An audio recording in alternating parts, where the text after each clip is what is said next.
Bapak Ibu, sebelum kita saya mau berpantun dulu ya. Boleh pantun? Baiklah. Sakit perut saya tahan karena banyak makan mie dan kopi. Puji syukur kepada Tuhan, kita bertemu di acara pagi hari ini. Mentari terbit sebelum tinggi, jalan sendiri pergi ke pasar. Assalamualaikum, selamat pagi. Semoga acara ini berjalan dengan lancar. Saya ulang lagi.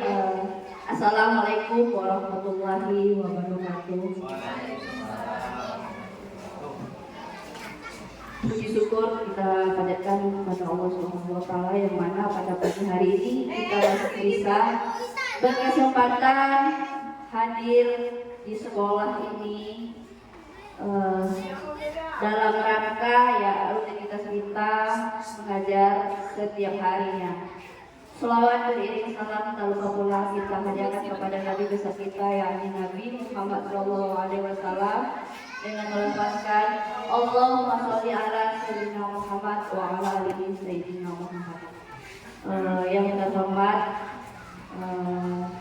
Ibu Bapak Kepala Sekolah saya mewakili dan Ibu Majelis Guru yang telah berkesempatan hadir pada pagi hari ini dan juga Ibu CGP Angkatan 11 yaitu Bu Ermawati. Oh mohon maaf, saya juga salah. Erma Fitriani. Mohon maaf ya Bu, kesalahan nama. Saya karena Kepsetika sering salah nama, jadi saya ikut-ikutan pula lah sama Kepsek. Mohon maaf Bu. Selanjutnya nanti dari CGP kita ini akan menyampaikan tujuan dia tentang budaya positif. Sebelum melangkah ke situ, kita kasih waktu kepada yang mewakili kepala sekolah kita, yaitu kepada Bu Tuginem. Kepada Bu Tuginem, waktu dan tempat saya persilahkan.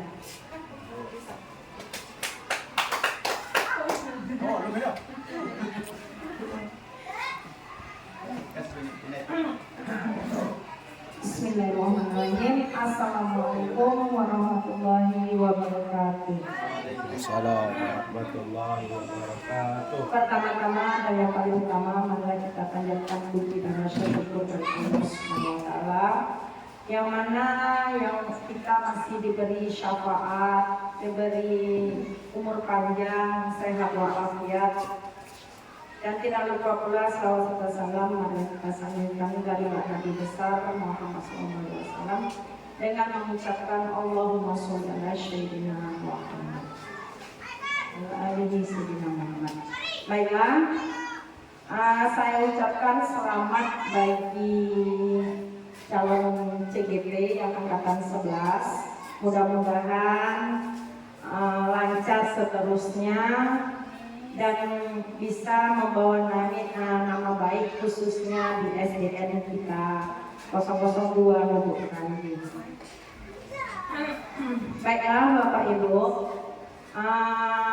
kita akan mendengarkan tujuan dari Ibu CGP Ibu Erma Fitriani angkatan 11 tentang diseminasi budaya positif.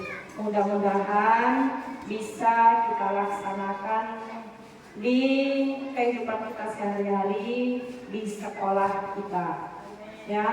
Dan mudah-mudahan sekolah kita bisa menjadi lebih baik lagi. Tidak ada lagi tentang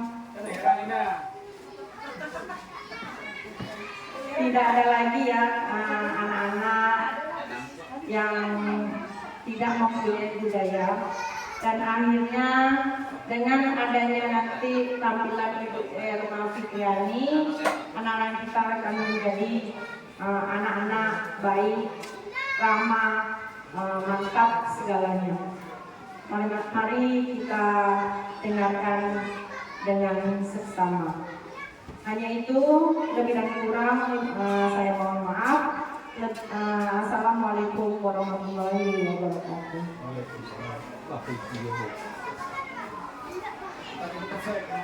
Baiklah, terima kasih kepada Ibu yang mewakili sekolah, Ibu Kinem.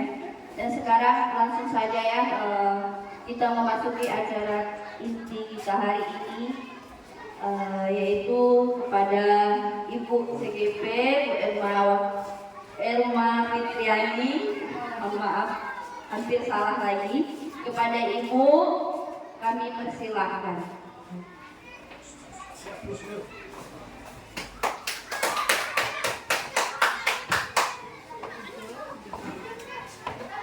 Baiklah, Bapak Ibu semuanya, Assalamualaikum warahmatullahi wabarakatuh.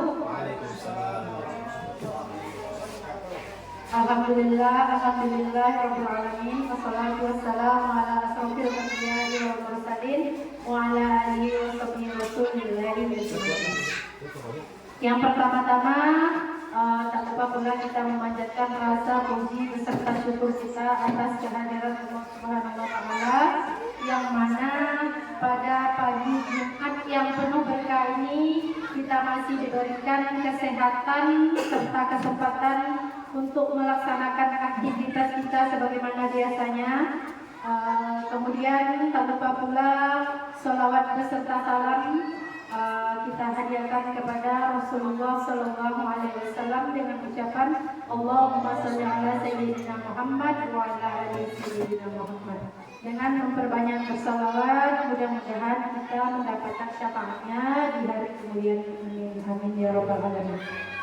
Baiklah Bapak Ibu sekalian, sebelum saya melakukan diseminasi tentang budaya positif yang akan saya sampaikan, alangkah lebih baiknya mungkin saya akan memulai pertemuan ini dengan ice breaking.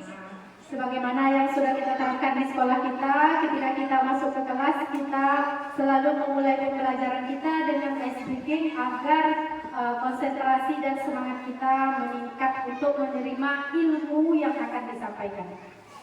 Baiklah Bapak Ibu, semangat Bapak Ibu. Semangat. Baiklah, ice breaking pertama saya akan menguji konsentrasi dengan tepuk.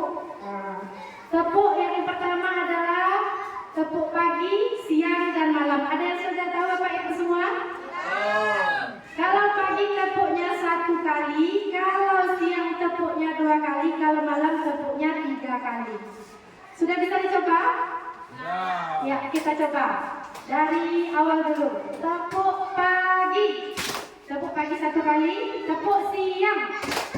Tepuk siang 2 kali, tepuk malam. Ya, tepuk malam 3 kali. Nanti saya akan acak. Nanti saya akan acak tepuknya.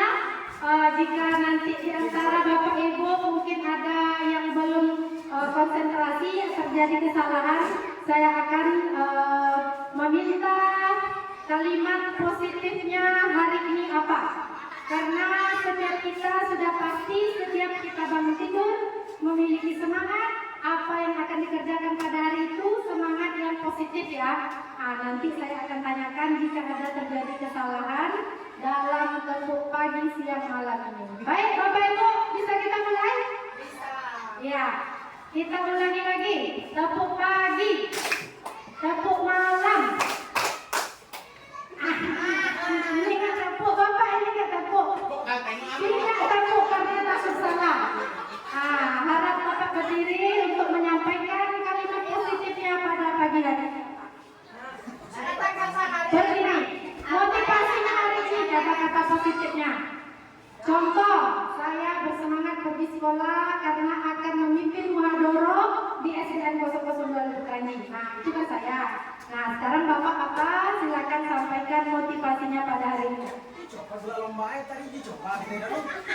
Dicoba. Tadi Bapak tepuk. Tadi dicoba. Silakan Pak, karena motivasi dari Bapak mungkin bisa menular kepada kami. Tadi kata ibu mau uji coba, aku langsung sekolah hukum betul. Yang pertama uji coba Pak. Kenapa coba lagi? Kamu kedua coba. Yang kedua langsung ya. Jadi motivasi apa namanya? Kalimat motivasinya pada. Kalimat motivasi. Ya.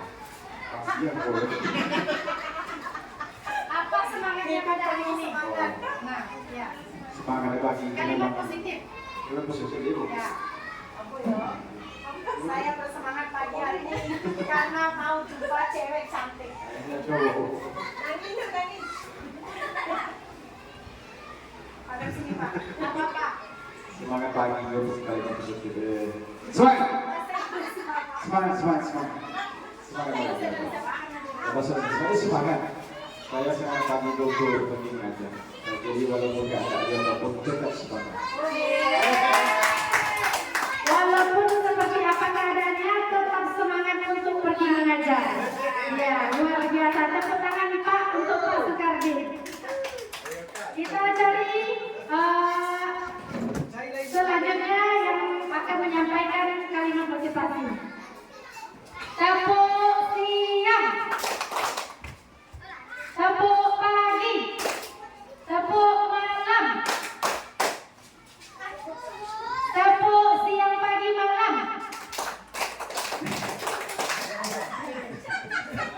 tepuk malam, tepuk siang, tepuk pagi, tepuk siang pagi.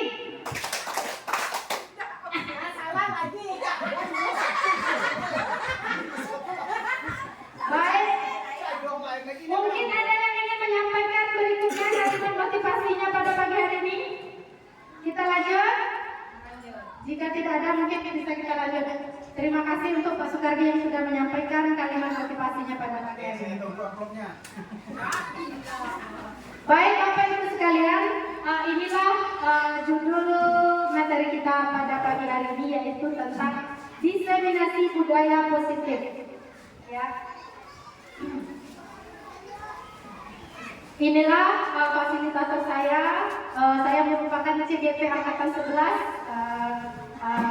dari Kabupaten Pelalawan. Ini adalah fasilitator kami yang kami hanya berjumpa tatap maya, tidak pernah berjumpa tatap muka dengan beliau.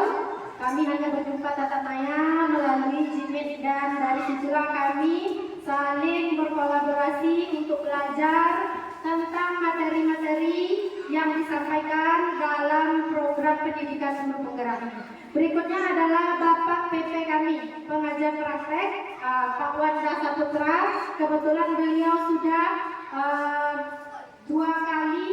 3 kali datang ke sekolah ini untuk melakukan pendampingan individu. Mungkin Bapak Ibu semuanya sudah mengenal beliau. Baiklah Bapak Ibu guru semua, salam guru penggerak, tergerak, bergerak, dan menggerakkan. Harapan saya ke depannya, angkatan 12 dibuka. Harapan saya ke depannya, marilah sama-sama Bapak Ibu guru semua kita mendaftar menjadi calon guru penggerak, karena di dalam calon guru penggerakan ini, program guru penggerak ini sangat banyak ilmu yang saya rasakan, yang kita dapatkan, yang berbeda dari apa yang saya dapatkan di bangku kuliah dulu. Jadi saya berharap semoga Bapak Ibu guru semua lekas tergerak hatinya untuk mengikuti program guru penggerak pada angkatan 12 ini. Baiklah, tujuan saya pada hari ini berdiri di hadapan Bapak Ibu sekalian, yaitu ingin mengimplementasikan konsep-konsep inti dari budaya positif. Baik Bapak Ibu sekalian, sebelum saya memasuki kepada pembahasan inti tentang budaya positif, di sini saya ingin menyampaikan sedikit cuplikan tentang filosofi pemikiran Ki Hajar Dewantara tentang pendidikan. Sebelumnya saya ingin menanyakan, karena kita di sini saya sudah yakin Bapak Ibu sekalian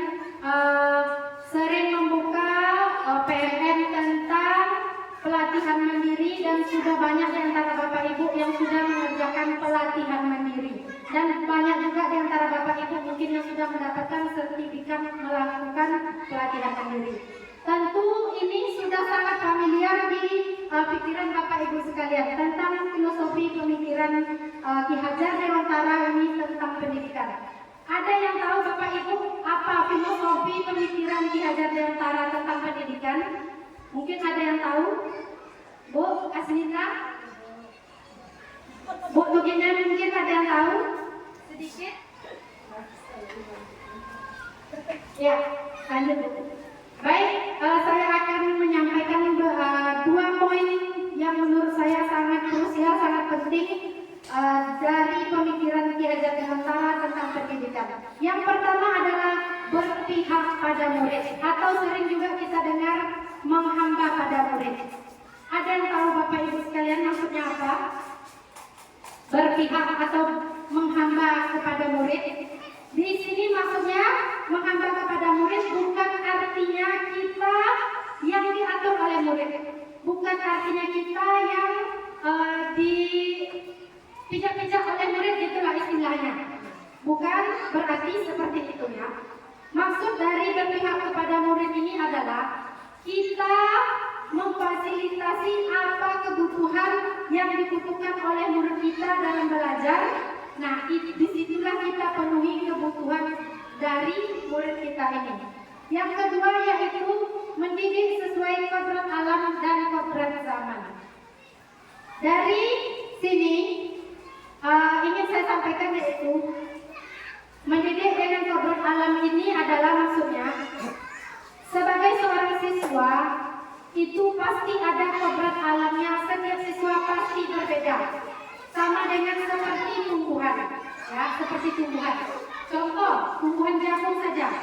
Jagung yang sama-sama jagung, misalnya ada dua pokok jagung yang tumbuh di tempat yang sama. Dua pokok jagung ini sudah pasti memiliki perbedaan. Walaupun dia sama-sama jagung, sudah pasti ada perbedaan. Contoh, jagung yang satunya membutuhkan misalnya kadar air yang lebih banyak untuk tumbuh subur. Sementara jagung yang satunya membutuhkan air yang standar saja untuk tumbuh dengan subur. Nah, begitu juga lah dengan kodrat alam dari anak kita, ya. Dan kodrat zaman. Kodrat zaman ini adalah kita mengajarkan kepada anak kita materi yang sesuai dengan zamannya. Sekarang zaman sudah serba canggih, serba elektronik, serba digital. Yang dulu kalau kita belajar di rumah tak bisa nampak gurunya, Bapak Ibu ya. Kita dulu belajar hanya dengan misalnya kalau ada buku ya dengan buku itulah kita belajar.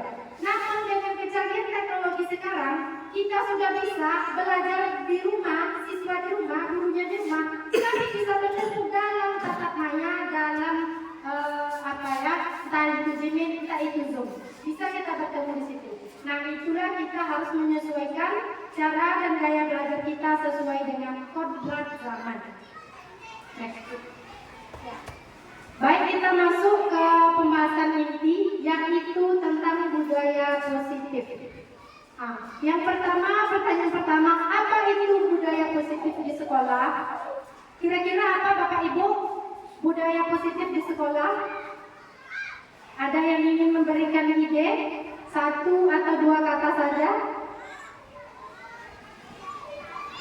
Budaya positif di sekolah. Pasti Bapak Ibu memiliki gambaran ketika mendengar kata ini. Apa itu budaya positif di sekolah? Senyum ketika berjumpa.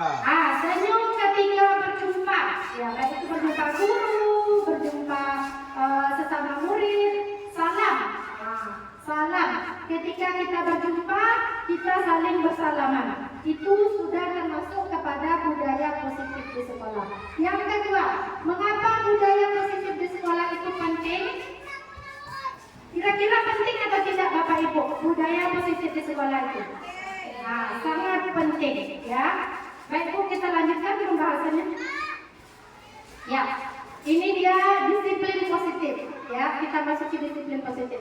Disiplin positif ini merupakan cara penerapan kebiasaan pada peserta didik agar mereka bisa bertanggung jawab pada setiap perilakunya, mengontrol diri dalam melakukan segala tindakan sehingga dapat membuat peserta didik bisa melakukan disiplin itu sendiri berdasarkan motivasi intrinsik. Motivasi intrinsik ini adalah motivasi yang timbul dari dalam dirinya tanpa ada paksaan dari luar. Memang dari dalam diri peserta didik tersebut. Bukan berdasarkan paksaan atau penghargaan atau apapun bentuknya. Jadi disiplin positif ini adalah kebiasaan-kebiasaan kecil yang kita lakukan yang bersifat positif yang selalu kita lakukan dan rutin kita lakukan kepada peserta didik sehingga membentuk sebuah kebiasaan dan kebiasaan ini akan menjadi jati diri dari dalam diri peserta didik kita. Jadi dari situ sudah menjadi kebiasaan bagi dia untuk melaksanakan disiplin positif ini tanpa ada paksaan dari siapapun. Baik Bapak Ibu, sebagaimana yang sudah kita ketahui bersama, inilah budaya positif yang sudah kita terapkan di sekolah kita SDN 002 Lubuk Ranjing.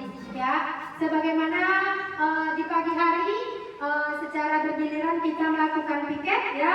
Mohon maaf Bapak Ibu yang saya tampilkan di situ yang ada sayanya, saya tidak memasukkan jadwal piket Bapak Ibu karena dokumentasi yang tersedia pada saya cuma ini. Jadi mohon maaf, bukan maksudnya melebihkan saya ada rekaman piket saya dengan yang lain, tidak, hanya sebagai contoh saja.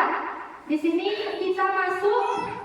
Kita yang sudah dijadwalkan piket menunggu gerbang, menunggu siswa datang. Di sini kita sudah menerapkan budaya positif. Yaitu apa Bapak Ibu? Budaya apa? Budaya 5S. Apa itu? Yang S pertama apa? Senyum. Yang kedua? Sapa. 3? Salam. Yang keempat? Sopan. Dan terakhir? Santun. Nah, dari 5S ini kita sudah mengajarkan walaupun nampaknya kecil, tetapi berdampak baik pada peserta didik kita. Akan tumbuh motivasi intrinsik dari dalam dirinya. Dia bisa salam, senyum, bukan hanya kepada guru, tetapi juga kepada temannya, sapa, sopan, dan santun. Dan kita harapkan dari program 5S ini menjadi kebiasaan baik terus-menerus, bukan hanya di lingkungan sekolah, tapi juga terbawa oleh peserta didik kita di luar sekolah. Kemudian kita juga rutin melakukan muhadharah, baca Al-Quran. Itu muhadharah kita lakukan setiap hari Jumat pagi sebelum masuk jam pelajaran. Ya, dari muhadharah ini kita juga melakukan disiplin positif yang baik ya bagi peserta didik kita. Yang mana di situ dia diajarkan untuk bertutur kata yang baik, yang sopan, yang bisa maju semangatnya, motivasinya untuk maju tampil ke depan dan berbicara di depan khalayak ramai. Di sini sudah tumbuh disiplin positif di sekolah kita dan juga membaca Al-Quran ya Bapak Ibu. Kemudian kita juga melakukan budaya baris berbaris sebelum masuk kelas. Dari sini juga nampak disiplin positifnya, anak-anak bisa menjaga kerapian barisan, kebersihan, dan keseragaman pakaian sebelum masuk ke kelas. Kemudian untuk kebiasaan yang kita lakukan setiap tahunnya pada acara buka bersama, kita juga melakukan budaya positif di sini. Kita melakukan buka bersama, kemudian ditambah dengan kegiatan berbagi apa kita Bapak Ibu kepada anak yatim? Santunan, ya, santunan berupa uang yang kita kumpulkan dari kita melakukan setiap hari Jumatnya muhadharah, kita kumpulkan, nah kita bagikan kepada anak yatim pada saat buka bersama setiap tahunnya. Di sini juga menumbuhkan disiplin positif bagi anak didik kita. Baik Bapak Ibu, berikutnya adalah inilah yang akan saya bahas dalam materi kali ini, yaitu disiplin positif dan nilai-nilai kebajikan universal. Yang kedua yaitu teori motivasi, hukuman, dan penghargaan restitusi. Yang ketiga yaitu keyakinan kelas. Yang keempat yaitu kebutuhan dasar manusia dan dunia berkualitas. Yang kelima, 5 posisi kontrol, dan yang terakhir yaitu segitiga restitusi. Kita akan menyinggung tentang poin-poin ini mudah-mudahan kita bisa sama-sama mendapatkan pemahaman. Baik Bapak Ibu, di sini ada sebuah game ya, sebuah game yaitu cobalah buka. Jadi saya meminta kepada Bu Rengganis sama Bu Lela, saya meminta kesediaannya. Cobalah buka, ini adalah game yang di dalam genggaman Ibu Ines, Bu Rengganis, ada sesuatu yang sangat berharga dan sangat dirahasiakan oleh Bu Rengganis. Tetapi Bu Lela mencari cara bagaimana caranya agar Bu Rengganis bisa membuka genggaman tangannya ini. Mohon kepada Bapak Ibu Rengganis sama Bu Lela untuk maju ke depan untuk mempraktikkan bagaimana cara merayu Bu Rengganis agar dia mau membukakan genggaman telapak tangannya. Baik Bu, saya minta waktunya sedikit Bu, sedikit saja, 1 atau 2 menit.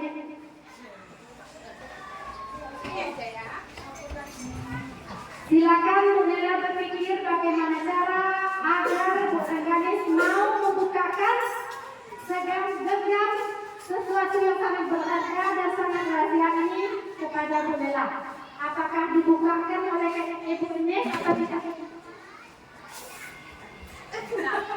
Boleh dengan kata-kata. Ya, boleh dengan kata-kata. Nah. Bagi duit Bunela. Buka aja deh.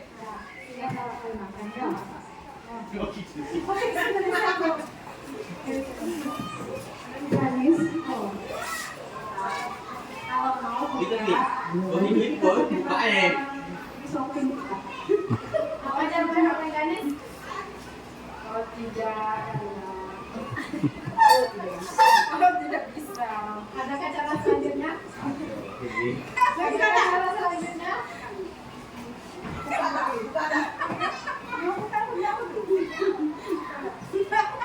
Jadi apa yang terjadi sama Bu Rengganis? Apakah tetap akan membukakan atau tetap bertahan? Terus saya menulis. Boy bukan. Nyata buka. Iya. Mau berapa? Mau berapa? Buat Mea, terus di Mea. Mau berapa? Sebutkan nominalnya. Adin sok. Siapa yang mau buka? Nanti setelah dibuka mau kasih kontak kan nanti bisa selesai. Ini kuat tidak bisa ini. Tidak bisa. Boleh tidak mau membukakan. Tadi kan terayu deh. Oh, karena baik, boleh duduk Bapak Ibu. Ya, jadi apa yang bisa kita ambil kesimpulan dari game coba buka ini Bapak Ibu? Di dalam genggaman tangan Bu Rengganis ada sesuatu yang berharga, yang sangat rahasia, yang tidak bisa sembarang orang dia bukakan rahasia ini. Namun Bu Lela meminta kepada Bu Rengganis untuk membukakan genggaman tangannya. Apa yang terjadi tadi? Bu Rengganis tetap bertahan walaupun sudah disogok uang, walaupun mau diajak shopping untuk makan-makan oleh Bu Lela. Bu Rengganis tetap bertahan untuk tetap menjaga genggaman tangannya. Baik, di sini apa pelajaran yang bisa kita ambil Bapak Ibu? Perubahan paradigma teori kontrol, yaitu dari kejadian yang tadi, ya ini dia ilusinya. Kita berpikir ya kepada anak didik kita, kalau orang dewasa itu memiliki hak untuk memaksa. Jadi selama ini yang terjadi di kelas kita, kita sering memaksakan apa yang tidak disukai oleh peserta didik kita. Contoh misal, anak didik kita sudah bosan mencatat, tetapi kita tetap memberikan materi pembelajaran dengan mencatat. Di situ sudah termasuk ke dalam memaksa ya Bapak Ibu. Kemudian yaitu guru mengontrol murid ya. Seperti ini tadi, guru yang mengontrol murid. Ya, kita selalu mengontrol murid kita. Kemudian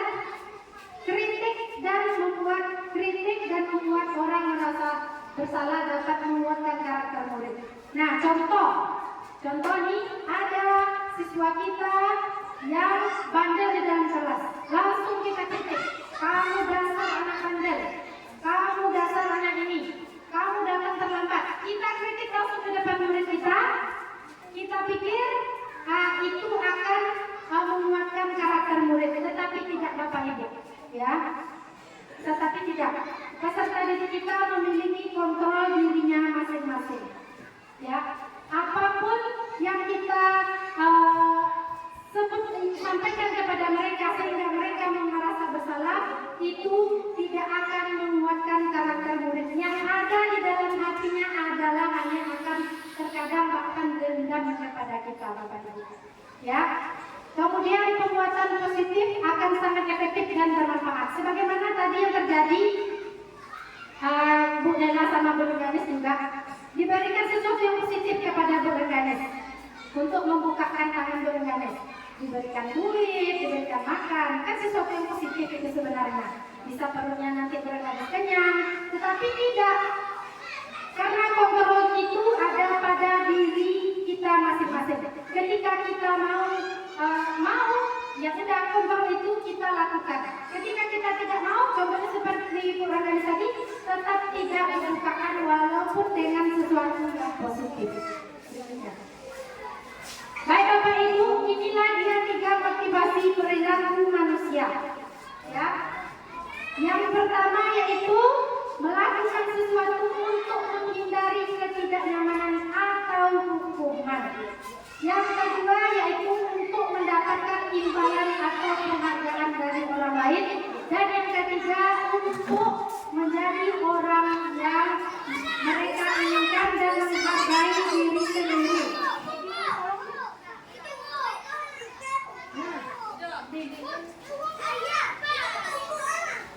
Baik Bapak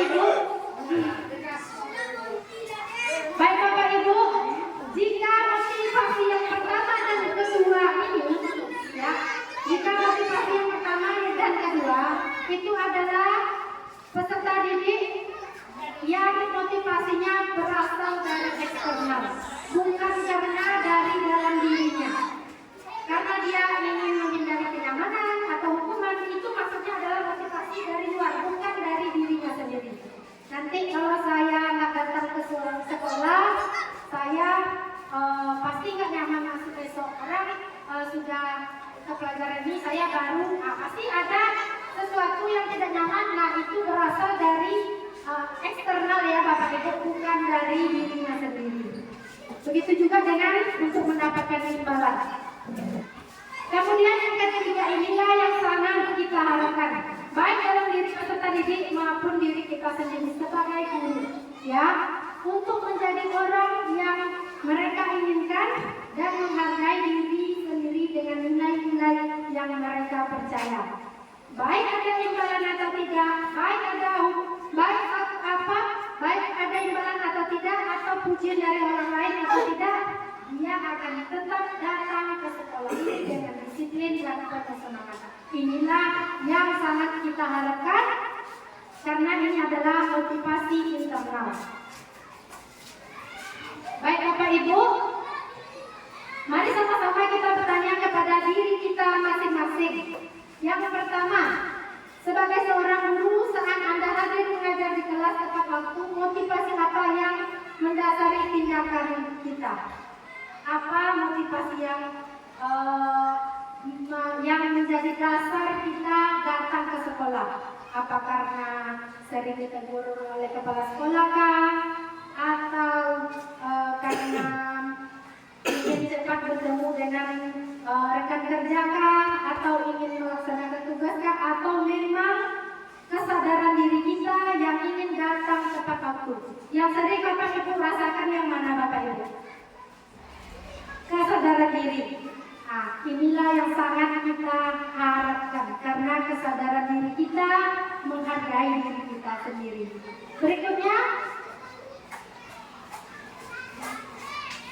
Berikutnya, apakah Anda datang tepat waktu karena tidak ingin ditegur? Ini tadi sudah terjawab. Semoga kita datang ke sekolah ini bukan karena ditegur atau ingin mendapatkan penghargaan karena memang kesadaran diri kita sendiri. Berikutnya adalah hukuman, konsekuensi, dan restitusi. Apa itu hukuman? Hukuman adalah balasan atas tindakan yang salah. Ya, Bapak Ibu. Apakah Bapak Ibu masih sering melakukan hukuman di kelas jika ada seseorang dari siswa kita yang melakukan kesalahan? Tidak, alhamdulillah jika tidak, ya Bapak Ibu, karena ini tidak akan menumbuhkan motivasi intrinsik dengan hukuman. Kemudian konsekuensi adalah proses perbaikan atas tindakan yang salah. Berbeda dengan hukuman, konsekuensi itu adalah dalam satu contoh, seorang anak berkelahi dengan kawannya, ya. Dia mungkin melakukan gerakan fisik terhadap lawannya sehingga ada salah satu kancing baju kawannya yang copot karena perkelahian ini. Konsekuensi dari tindakan dia ini apa? Adalah gurunya meminta kepadanya untuk menjahitkan kancing baju lepas. Berbeda dengan hukuman, ya Bapak Ibu, konsekuensi. Kemudian restitusi. Restitusi ini adalah proses menciptakan kondisi bagi murid untuk memperbaiki kesalahan mereka sehingga mereka bisa kembali pada kelompok mereka dengan karakter yang lebih kuat. Ya Bapak Ibu, jadi kita harapkan ketika siswa kita bermasalah di kelas, kita tidak lagi melakukan hukuman, ya Bapak Ibu, namun kita melakukan restitusi. Karena dengan restitusi inilah siswa kita akan lebih bertanggung jawab, memiliki pandangan tentang masalah yang sedang dihadapi, bagaimana solusinya, dan akan menguatkan karakter peserta didik kita. Kemudian ada, ini Bapak Ibu, contoh dari hukuman, ya.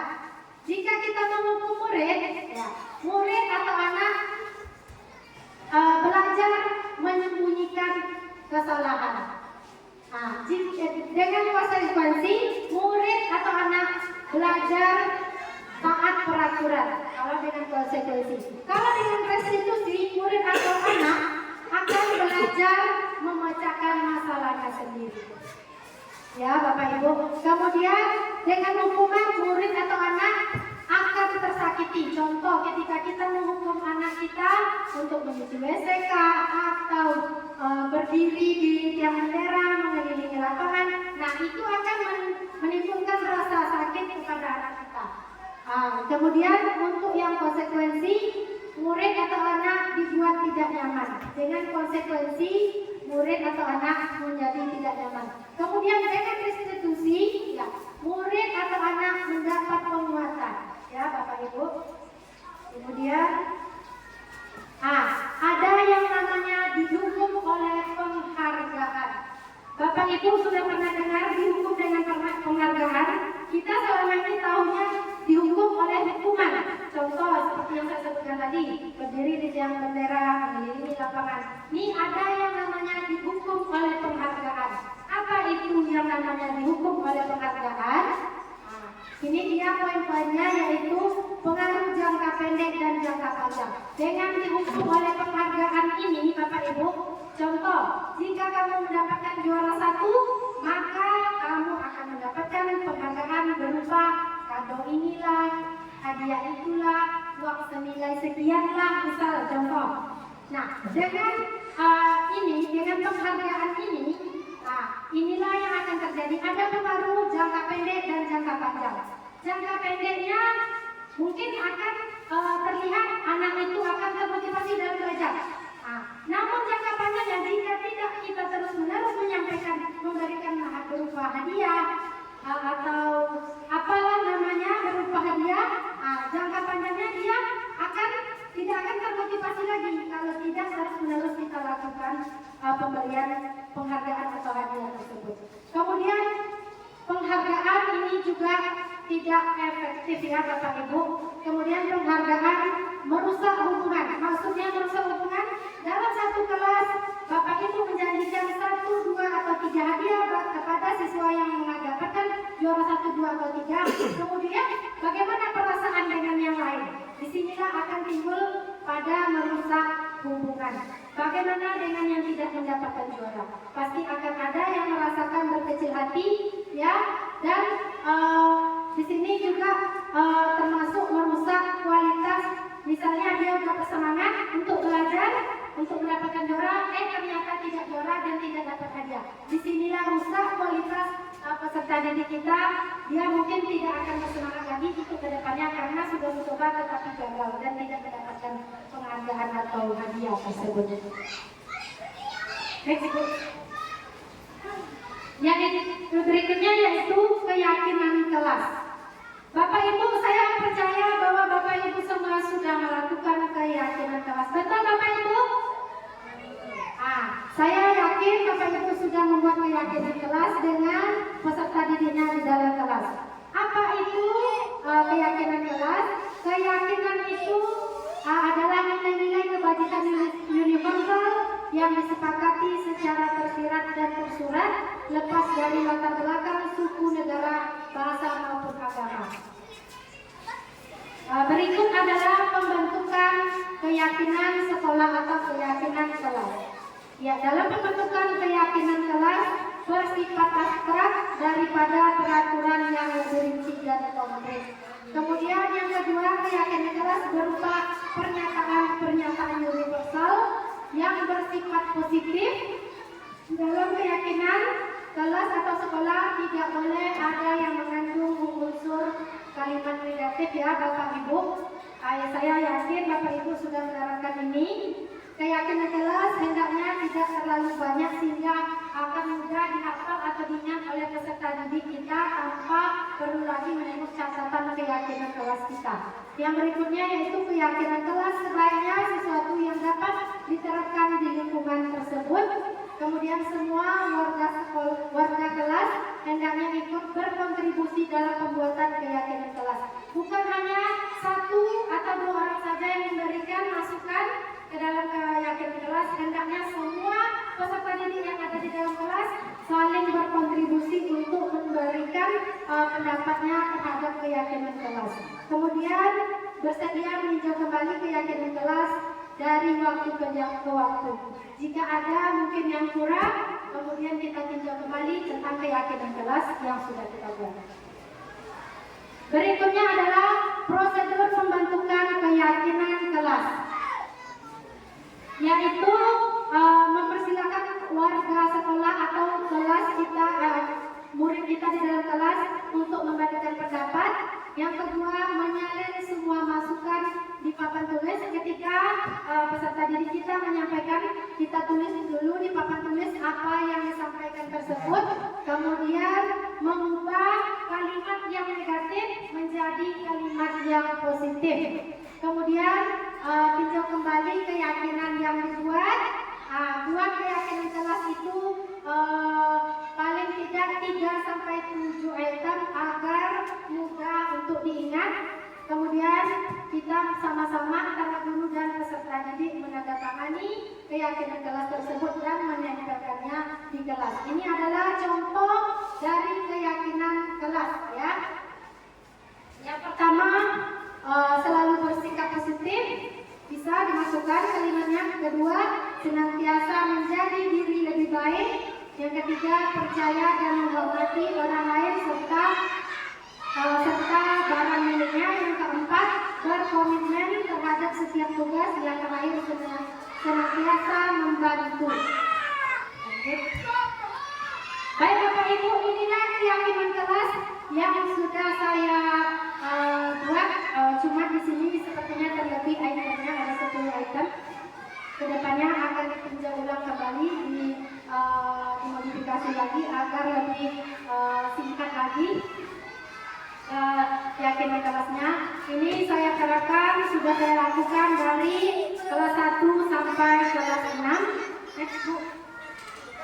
Baik Bapak Ibu, mari kita rancang keyakinan sekolah kita Bapak Ibu. Ibu Rasmi minta tolong untuk mengetikkan. Di sini saya meminta kepada kita semua, kita sama-sama untuk merancang keyakinan sekolah kita. Di sini saya yakin Bapak dan Ibu pasti memiliki ide apa harapannya, bagaimana keyakinan kelas kita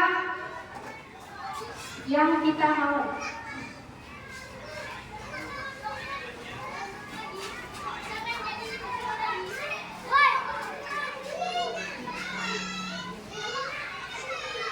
Ya, Bapak Ibu bisa memberikan idenya. Kita bikin 3 sampai 7 poin. 5 poin juga tidak apa-apa. Baik Bapak Ibu, ada yang memiliki ide, harapan yang akan dituangkan ke dalam keyakinan sekolah kita ini. Yang pertama yaitu datang tepat waktu. Ya, dari Bu Tuginan. Datang tepat waktu. Ada lagi yang ingin menyampaikan idenya? Berikutnya poin nomor 2. Silakan Bapak Ibu sama-sama kita rancang keyakinan sekolah kita. Berakhlak mulia dari Bu Dharma Wanita. Berakhlak mulia. Ya, ini kalimat yang positif ya. Datang tepat waktu, yaitu berhubungan dengan disiplin. Berakhlak mulia, ini berhubungan dengan etika, sopan dan santun kita sesama guru. Kemudian yang ketiga, ada lagi yang ingin memberikan masukan tentang keyakinan kelas? Menghargai dan menghormati guru atau teman. Menghargai dan menghormati guru atau teman.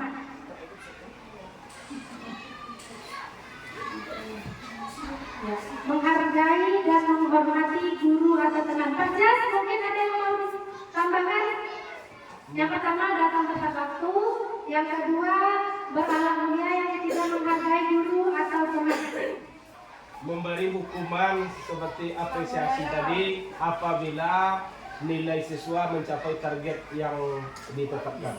Mohon maaf Pak, tadi sudah saya sampaikan untuk kalimat negatif kita hindari Pak. Kita rancang keyakinan sekolah kita dengan menggunakan kalimat yang positif seperti datang tepat waktu, berakhlak mulia tadi, kemudian menghargai guru dan teman. Kalimat yang singkat, padat, jelas, berisi dan maknanya sampai ke dalam pemikiran kita Pak. Bisa kita maknai. Ikut uang lagi lah. Baik Bapak Ibu, ada lagi yang ingin ditambahkan? Kerjasama dan kolaborasi. Kerjasama kolaborasi sangat penting karena kita di sini tidak akan bisa berdiri sendiri jika kita tidak melakukan kerjasama atau kolaborasi ya Bapak Ibu.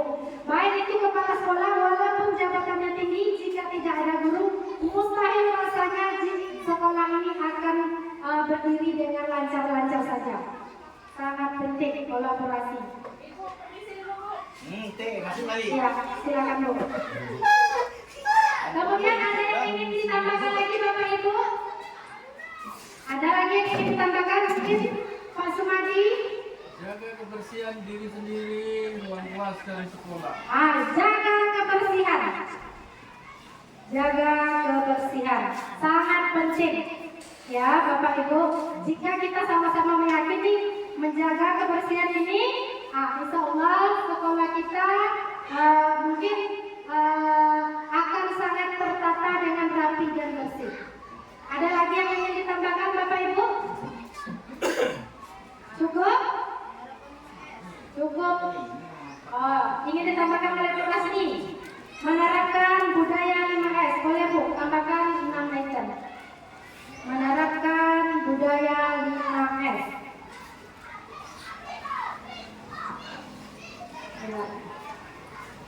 Ya, inilah baik Bapak Ibu, saya rangkum saja.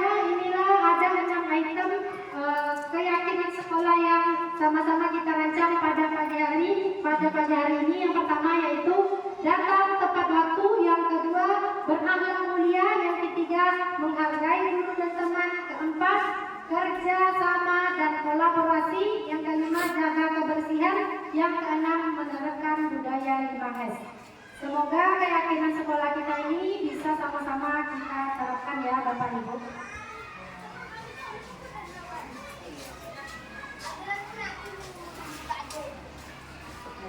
Inilah dia keyakinan sekolah. sekolah yang disarankan.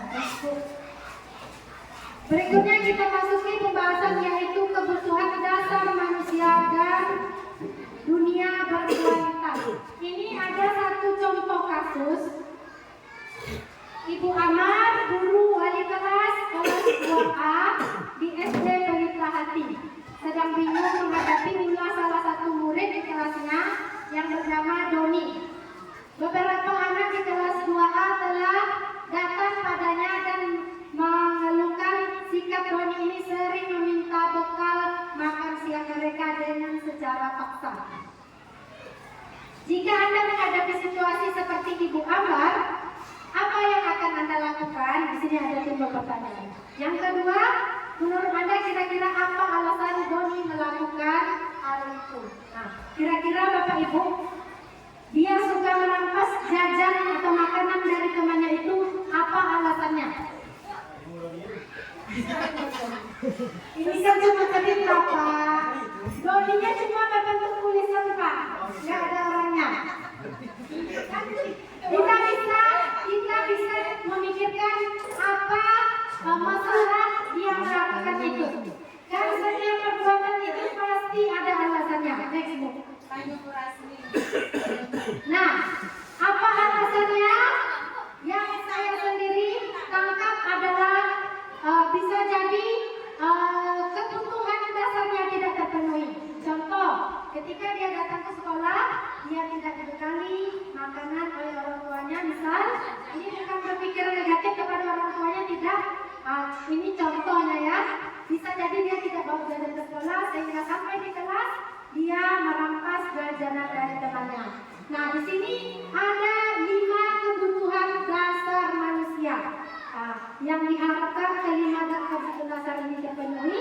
Jadi jika terpenuhi, insya Allah sifat akhlak tingkah laku anak itu akan berlaku baik dimanapun dia berada.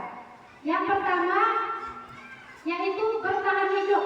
Bertahan hidup ini tadi mencakup makanan, tempat tinggal, pakaian, kesehatan. Ya, ini kebutuhan yang paling mendasar di antara yang lainnya. Ya, Bapak Ibu. Kemudian ada kasih sayang dan rasa diterima. Ini paling erat kaitannya adalah dengan keluarga. Jika anak mendapatkan kasih sayang, perhatian, rasa diterima, gembira bahagia dengan keluarganya, orang tuanya, berarti artinya sudah terpenuhi kebutuhan kasih sayang dan rasa diterimanya. Kemudian yaitu kebebasan.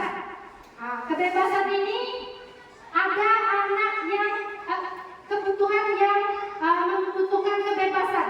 Dalam artian kita tidak mau dikekang oleh siapapun, kita memiliki keinginan yang ingin kita lakukan sendiri. Kemudian yaitu kesenangan. Kesenangan ini pasti setiap kita memiliki kesenangan masing-masing, hobi masing-masing. Yang di sini masuk dalam kebutuhan dasar manusia. Yang berikutnya adalah penguasaan. Ada kebutuhan kita tentang penguasaan. Contoh, kita pengen menjadi, ada yang pengen menjadi DPR, Bapak Ibu. Di situ dia ingin dihargai, dihormati kalau dia bisa memangku sebuah kepentingan.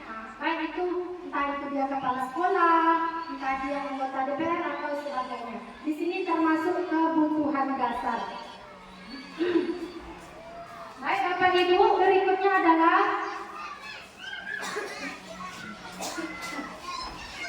kebutuhan dasar manusia dan dunia berkualitas.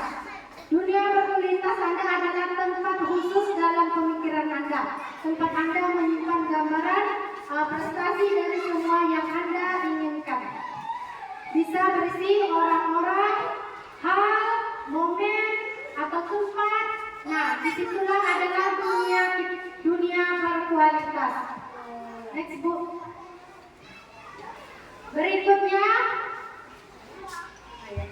Berikutnya kita masuki kepada tahapan restitusi. Ya, di sini adalah 5 posisi kontrol. Ada 5 posisi kontrol. kita sebagai guru. Yang pertama adalah sebagai penghukum. Ketika siswa kita salah, kita melakukan penghukuman. Nah, ciri-cirinya adalah nada suara tinggi, bahasa tubuh mata yang melotot, ya, dan jari menunjuk-nunjuk menghardik kepada peserta didik kita, ya. Nah, contoh ketika ada siswa terlambat, terlambat lagi kan ya, dengan mata yang melotot, dengan tangan yang menunjuk-nunjuk seperti itu, Bapak Ibu. Nah, pasti terlambat lagi, selalu datang terlambat. Kenapa bisa datang terlambat? Dengan suara nada yang tinggi. Nah, berikutnya ada lagi posisinya yaitu si pembuat rasa bersalah. Nah, memang di sini dia tidak mengeluarkan suara yang tinggi, tidak menghardik, tetapi dengan kata-katanya anak menjadi merasa bersalah, ya Bapak Ibu. Contoh di sini, ya ada contoh, adik, kamu ini bagaimana ya? Kamu sudah berjanji dengan ibu tidak akan terlambat lagi katanya kan? Kamu kenapa ya senang sekali mengecewakan ibu pakai itu? Dengan kata-kata kita walaupun tidak ada yang tinggi, tidak mengerti, tetapi sudah membuat peserta didik kita merasa bersalah. Kemudian sebagai teman, nada suaranya ramah, akrab dan bercanda, bahasa tubuh merapat pada murid, mata dan senyum jenaka. Ya, layaknya seperti teman. Nah, yang disampaikan ketika kita sebagai teman ini ada satu contoh. Adi, Ayala, bagaimana sih kamu kemarin kan kamu sudah janji ke Bapak. Dengan nada yang seperti teman. Kenapa terlambat lagi? Kemudian ada sebagai pemantau. Sebagai pemantau. Yang sebagai pemantau ini adalah nada suaranya datar, bahasa tubuh yang formal. Berikut Bu. Yang berikutnya adalah sebagai manajer. Yang diharapkan dari 5 posisi kontrol ini adalah kita di posisi sebagai manajer. Ya, nada suara tulus, bahasa tubuh tidak kaku, mendekat ke murid. Ya, ketika kita sebagai manajer ini, kita akan membicarakan semua halnya dengan baik-baik dan menanyakan alasan kenapa siswa itu melakukan kesalahan itu. Kemudian kita mengajak siswa berdiskusi apa langkah selanjutnya dari permasalahan yang kita hadapi tersebut. Kita akan bicarakan semuanya dengan baik-baik. Inilah dia segitiga restitusi, ya. Diharapkan guru memposisikan dirinya sebagai manajer dalam menyelesaikan masalah dengan peserta didik yang melakukan 3 tahapan seperti yang ada di dalam kolom ini. Langkahnya yaitu menstabilkan identitas. Menstabilkan identitas ini adalah kita memberikan apa kepada anak, kalimat berupa kita semua akan melakukan hal yang baik yang bisa kita lakukan.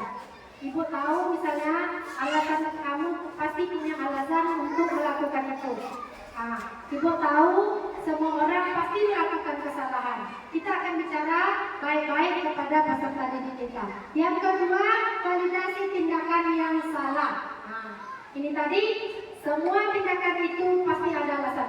Ketika kamu datang terlambat, ada alasannya. Kita tanya kepada peserta didik kita, apa alasan karena dia datang terlambat? Pasti ada alasan. Kabar motornya bocor lah, entah dia kesiangan lah. Nah, yang terakhir yaitu menanyakan keyakinan. Kita semua pasti memiliki solusi atas masalah yang sedang kita hadapi. Pasti ada gambaran solusi, kita tanyakan ke anak, kita diskusikan secara bersama-sama, kita tinjau ulang keyakinan kelas yang sudah kita buat dan yang dilanggar oleh peserta didik kita ini. Berikutnya Bu. Yang pertama yaitu menstabilkan identitas. Bagian dasar dari segitiga segitiga restitusi bertujuan untuk mengubah identitas anak dari orang yang gagal karena melakukan kesalahan menjadi orang yang sukses. Inilah tujuan dari menstabilkan identitas ini. Kita pasti kita hendaknya di awal menyebutkan kepada peserta didik kita berbuat salah itu tidak apa-apa. Berarti artinya bukan kesalahan itu dibiarkan, akan kita tindak lanjuti, ya. Tidak ada manusia yang sempurna. Kita pun sebagai guru juga pasti ada melakukan kesalahan, bukan hanya murid. Berikutnya. Yang kedua yaitu validasi tindakan yang salah. Setiap tindakan kita dilakukan dengan suatu tujuan, suatu alasan, ya. Yaitu memenuhi kebutuhan dasar. Contoh seperti misalnya anak yang terlambat karena dia masih ngantuk, dia masih tidur. Inilah contoh dia memenuhi kebutuhan dasar. Karena kebutuhan dasarnya dia masih ngantuk, dia pengen tidur, dia lanjutkan tidur, dia akhirnya datang terlambat. Alasan dia melakukan kesalahan datang terlambat apa? Karena kebutuhan dasarnya ada yang tidak terpenuhi. Ya. Berikutnya yaitu menanyakan keyakinan. Teori kontrol menyatakan bahwa kita pada dasarnya termotivasi secara internal. Jadi perlunya dilakukan restitusi ini dengan secara prosedur yang ada ini, Bapak Ibu. Diharapkan anak didik kita menyadari kesalahannya, apa alasannya melakukan kesalahan, dan tumbuh motivasi dalam dirinya untuk membenahi kesalahan itu untuk waktu yang akan datang. Nah, inilah yang sudah saya lakukan kemarin, segitiga restitusi dengan peserta didik yang melakukan kesalahan, yaitu ribut di dalam kelas, bermain sangat. Saya menerangkan pembelajaran, saya tanyakan apa alasannya, karena ingin bermain katanya. Kemudian saya tanyakan kepada peserta didik ini, alasannya itu karena ingin bermain. Saya tanyakan solusinya bagaimana. Solusinya adalah kedepannya saya akan memperhatikan saat pembelajaran. Saya akan melakukan keyakinan kelas yang sudah kita buat buku, begitu yang disampaikannya dalam segitiga restitusi kami kemarin. Nah, inilah yang dirasakan oleh peserta didik setelah melakukan segitiga restitusi. Dia merasa dihargai oleh Bu Erma karena Bu Erma sudah melakukan segitiga restitusi, dan saya merasa aman dan nyaman katanya, dan akan mengubah tingkah laku yang kurang baik untuk kedepannya. Itulah yang disampaikannya dalam video dari tanggapan segitiga restitusi ini. Baiklah Bapak Ibu, kita sampai kepada kesimpulan. Kesimpulannya adalah seorang guru yang baik hendaklah bisa membawa atau menciptakan budaya positif di sekolah. Baik sekecil apapun itu budayanya, marilah sama-sama kita terapkan, kita terus suntikan kepada peserta didik kita agar peserta didik kita memiliki karakter yang kuat dan berakhlak mulia, berakhlak baik. Baik sekecil apapun, seperti tadi contoh 5S saja, jika kita terapkan, insya Allah diharapkan bisa menumbuhkan karakter yang kuat, akhlak yang baik kepada peserta didik kita. Kemudian budaya sekolah memiliki peran yang sangat penting dalam membentuk lingkungan belajar yang kondusif bagi pertumbuhan dan perkembangan siswa. Sehingga salah satu pendekatan yang semakin diperhatikan dalam pendidikan adalah penerapan budaya positif. Bahkan di dalam penyampaian materi dengan budaya positif ini akan saling berbarengan, ya Bapak Ibu. Ketika kita menyampaikan materi pembelajaran saja di kelas, Ya, hanya berfokus pada materi pembelajaran saja, tidak kita pikirkan mau tingkah lakunya seperti apa di dalam kelas, mau alatnya seperti apa di dalam kelas. Nah ini juga tidak baik Bapak Ibu. Dia harus sejalan antara pembelajaran yang kita lakukan dengan budaya positif di sekolah, baik di lingkungan sekolah, baik di dalam kelas, baik kita sesama guru. Saya harapkan kita semua bisa menerapkan budaya positif sekecil apapun di lingkungan sekolah kita, sehingga bisa tumbuh motivasi intrinsik dari dalam diri peserta didik kita, dan diharapkan bukan hanya terjadi motivasi intrinsiknya di dalam sekolah, di lingkup sekolah SD 002 Lubuk Ranji saja. Diharapkan peserta didik kita menjadi peserta didik yang berkualitas di kemudian harinya di tingkatan SMP, SMA, dan jenjang-jenjang lainnya. Harapan saya seperti itu Bapak Ibu. Mungkin inilah yang bisa saya sampaikan pada penyampaian materi budaya positif ini. Barangkali jika ada bapak-bapak atau ibu-ibu yang ingin bertanya atau memberikan tanggapan atau masukan terhadap materi yang saya sampaikan ini, saya persilakan.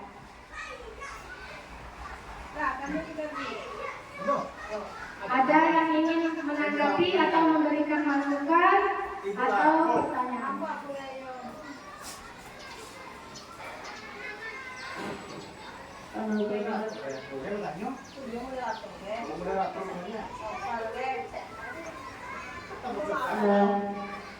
Baiklah, dari yang disampaikan Bu Emma tadi sangat luar biasa, bagus sekali ya. Mudah-mudahan apa yang disampaikan Bu Emma tadi bisa kita terapkan di sekolah kita. Yang kemarinnya sudah terjalin akan terus berjalan dan akan kita tingkatkan lagi, menerapkan disiplin positif, dan juga seperti yang Bu Emma sampaikan tadi, sangat bagus sekali kita mendidik anak-anak kita berdasarkan kodrat alam dan kodrat zaman. Jangan kita berpihak kepada muridnya yang selama ini kita menuntut anak. Selama ini kita lebih banyak menuntut anak, bukan menuntut, tapi menuntut. Jadi kita ubah pola pikir kita sekarang, kita ubah seperti yang Bu Emma sampaikan tadi. Sangat bagus sekali.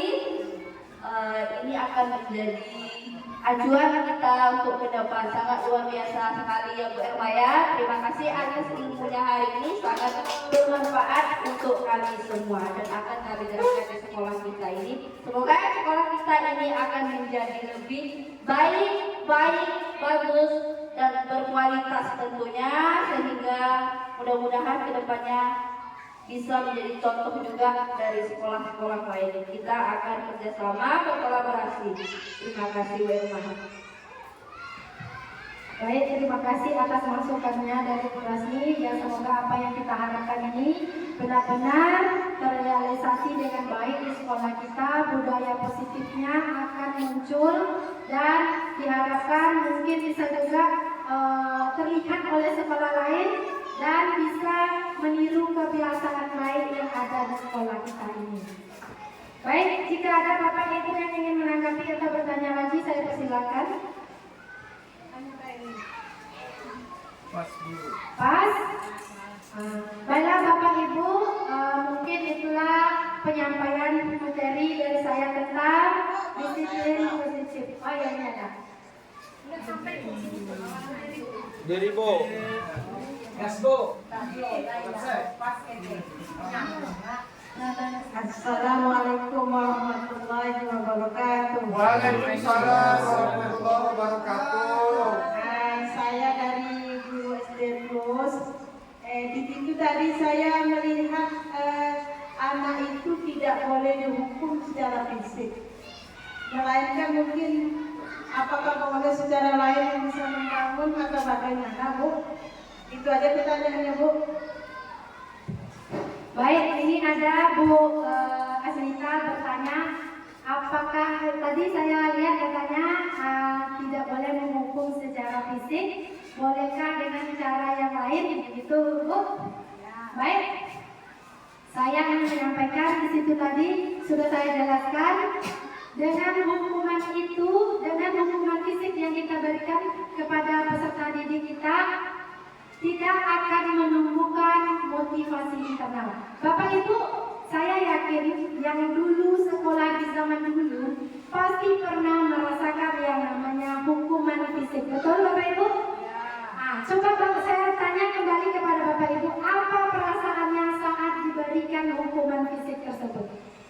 Karena saya juga pernah merasakan hukuman fisik tersebut. Kesal. Ada yang dendam.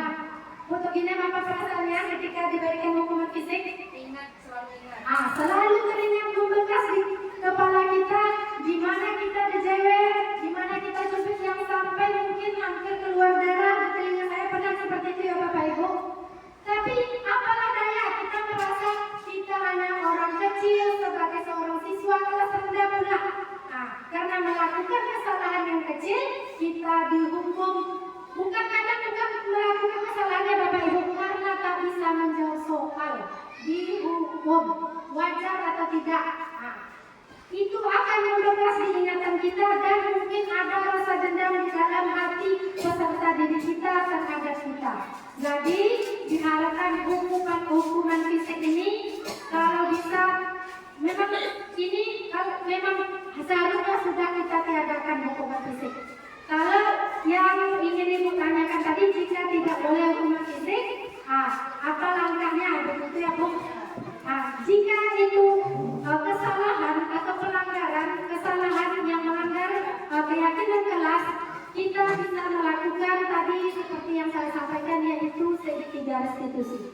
Kita tanya, kita dekati anak, kita tanya anak, apa masalahnya melakukan ini? Apa alasannya? Kita teliti dulu. Kenapa bisa seperti itu? Kita kembalikan masalah ini ke diri kita. Contoh, dalam satu masalah dalam satu hari kita datang terlambat. Pasti ada alasan yang mendasari kita melakukan hal tersebut. Kita tanya baik-baik. Dan pasti siswa itu ketika kita tanya dengan baik-baik, kita melakukan pendekatan dengan mereka, kita tanya solusinya, apa yang dia mau, cara gaya belajar seperti apa yang dia mau. Pasti akan ada timbul solusi dari anak tersebut. Karena jangankan ini siswa kelas 1 sampai kelas 6 SD, terus terang, anak saya saja di rumah yang baru usianya belum menginjak 3 tahun, ketika dia ingin sesuatu, pasti dia akan sampaikan. Dia melakukan kesalahan. Contoh, dia tantrum menangis. Kenapa menangis? Jika ditanya dilakukan pendekatan, aku maunya ini Bu, aku maunya itu, pasti akan ada jawaban dari peserta didik kita. Nah, dari situlah kita bisa tanya, ketika itu misalnya gaya belajar yang tidak dia inginkan, tapi kita melakukan itu, kita tanya. Misalnya dia tidak suka, Bu tidak suka menulis, kita coba alihkan dengan yang lain. Seperti itu. Apakah kira-kira terjawab? Ya. Jadi diharapkan kita tiadakan hukuman fisik karena tidak akan menumbuhkan motivasi intrinsik dalam diri peserta didik kita. Ya Bapak Ibu, ada lagi Bapak Ibu yang ingin bertanya atau memberi tanggapan atau masukan? Mantap. Cukup? Oke, baiklah, terima kasih kepada Bapak Ibu yang sudah menyediakan meluangkan waktunya untuk menerima beberapa penjelasan yang saya sampaikan ini. Semoga kita semua bisa memaknai, bisa mengambil manfaat dari penjelasan materi yang saya sampaikan ini dan menerapkannya di sekolah kita. Baiklah Bapak Ibu, demikianlah yang dapat saya sampaikan. Lebih dan kurangnya saya mohon maaf. Terima kasih atas kesempatan dan waktu yang telah Bapak Ibu sediakan untuk saya berdiri di sini. Akhir kalam, wassalamualaikum warahmatullahi wabarakatuh. Waalaikumsalam warahmatullahi wabarakatuh. Bapak Ibu, coba kita kasih hapus dulu untuk Terima kasih Bu Irma yang tadi Ibu sampaikan sangat bermanfaat sekali untuk sekolah kita. Dan kedepannya, ayo ibu-ibu, bapak-bapak, apa yang Ibu Irma sampaikan tadi, kita ambil hal positifnya, kita terapkan, ya, Bapak Ibu ya. Itu. Dan tadi penghukuman seperti yang Ibu sampaikan tadi. Yang kemarin kita ada penghukuman, jadi mulai sekarang karena kita sudah mendengarkan dari Bu Irma tadi, mulai sekarang kita stop untuk menghukum. Kita tanya apa penyebab dari anak tersebut, kesalahan yang telah dia buat, ya. Itu tadi yang pertama tadi, kita marilah mengajarkan anak itu berpihak kepada murid yang selama ini mungkin kita banyak menuntut tetapi bukan menuntut. Nah, kita rubah dari ilmu yang kita dapatkan hari ini. Sangat luar biasa sekali. Sekali lagi terima kasih Bu Irma. Sekali lagi juga saya mengajak kepada Bapak Ibu semua, mari kita terapkan di sekolah kita ini, semoga menjadi sekolah yang lebih baik lagi. Kalau bisa sekolah kita ini menjadi contoh pertama. Ada salah satu yang saya sangat banggakan, sekali lagi saya ulang, menerapkan 5S ini hal yang positif. Mungkin di sini cuma sekolah kita yang baru menerapkan, dan alhamdulillah di sekolah lain ada yang mengikut sekolah kita menerapkan 5S. Itu kan yang sangat luar biasa ya, bisa ditiru sama sekolah lain. Jadi kedepannya mungkin ada hal baru lagi yang sehingga sekolah lain bisa meniru sekolah kita, hal positif. Nah, dan itu terima kasih bersama Bu Irma. Dan saya sebagai pembawa acara, ada salah kata, salah hilaf perbuatan, dan juga pada saat ini ya, selama saya di sini juga sekalian saya mohon maaf kepada Bapak Ibu semua. Saya sudahi. Assalamualaikum warahmatullahi wabarakatuh. Waalaikumsalam.